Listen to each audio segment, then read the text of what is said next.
रामकृष्ण हरी माऊली. मित्रांनो, आज वारकरी संप्रदाय लाखोंच्या संख्येने मजल दरमजल करत मैलोन-मैलोनचं अंतर गाठत आज शेवटी त्यांच्या इष्टाकडे म्हणजेच भगवान विठ्ठलांच्या पायी नतमस्तक होणार आहेत. त्यांना विठ्ठलाचं दर्शन होणार आहे. तर वारी ही एक खूप आपली जुनी परंपरा आहे. वारीमध्ये खूप अफाट शक्तीचं भक्ती प्रदर्शन अफाट भक्ती प्रदर्शन बघायला मिळतं आपल्याला. लाखोच्या संख्येने वारकरी पंढरपूरला जातात. आज आषाढी एकादशी आजच्या दिवशी ईश्वराचं विठुरायाचं दर्शन घडतं. हजारो मैलांचा प्रवास हे अगदी पायी चालत तक्रार न करता सहज पार करतात. ऊन पावसात चालत, काट्याकुट्यांनी चालत हे अंतर पार पडतात. वदनी विठुरायाचं नाव घेत घेत ही वारी चालली असते. त्या वारीमध्ये अफाट भक्तिप्रदर्शन बघायला मिळतं. तुम्हाला ईश्वराची प्राप्ती करायची आहे, तर भक्ती हा तर मार्ग आहेच, पण भक्तीसोबतच तुम्हाला कर्म आणि तुमची कर्तव्य ही सुद्धा आयुष्यात पार पाडली पाहिजेत.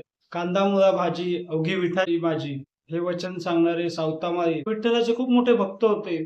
पण ते वारीला पंढरपूरला कधीच गेले नाहीत. आपल्या बगीचात फुलं आणि भाज्या पिकवायचे आणि त्यांचं माळाचं काम करत करत ते ईश्वराचं नाव दिवसात जितकं घेता यायचं तितकं घ्यायचे. स्वतः त्यांनी खूप काही रचना केल्या. संत सावतामांच्या आयुष्यातून त्यांनी हाच संदेश दिला, की कर्म आणि कर्तव्य म्हणजेच ईश्वर प्राप्ती होय. देवाला कुठे शोधायची गरज नाही. देव तुमच्या आजूबाजूलाच आहे.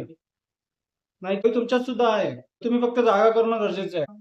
तुम्ही तुमचं कर्म आणि कर्तव्य व्यवस्थितपणे पार पाडा. मग तुम्हाला ईश्वर प्राप्ती झाल्याशिवाय राहणारच नाही. सावतामांजी कधीच पंढरपूरला गेले नाहीत. पण अखेर पंढरीचा विठुराया त्यांना भेटायला आला आणि आजही सावतामाईंना भेटायला विठुरायाची पालखी वर्षातनं एकदा त्यांच्याकडे जाते. असे हे महान लोक होऊन गेले, ज्यांच्या भक्तीचा मोह ईश्वराला सुद्धा आवडता आला नाही. त्यामुळे निस्वार्थपणे भगवंताचं नाम घेता घेता तुमचं कर्म आणि कर्तव्य करत राहा. नक्कीच तुम्हाला भगवंताचं दर्शन होईल. आणि या देहरूपी सांगाड्याचं जास्त मोह न ठेवता तुमचा आत्मा कसा शुद्ध राहील, आत्मा कसा पवित्र राहील, त्या त्या परमेश्वराशी कसं तुम्हाला जोडता येईल याचा प्रयत्न करावा.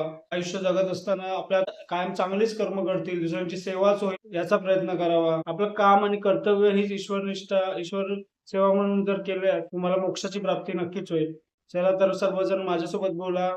कुंडलिक वरदे हरी विठ्ठल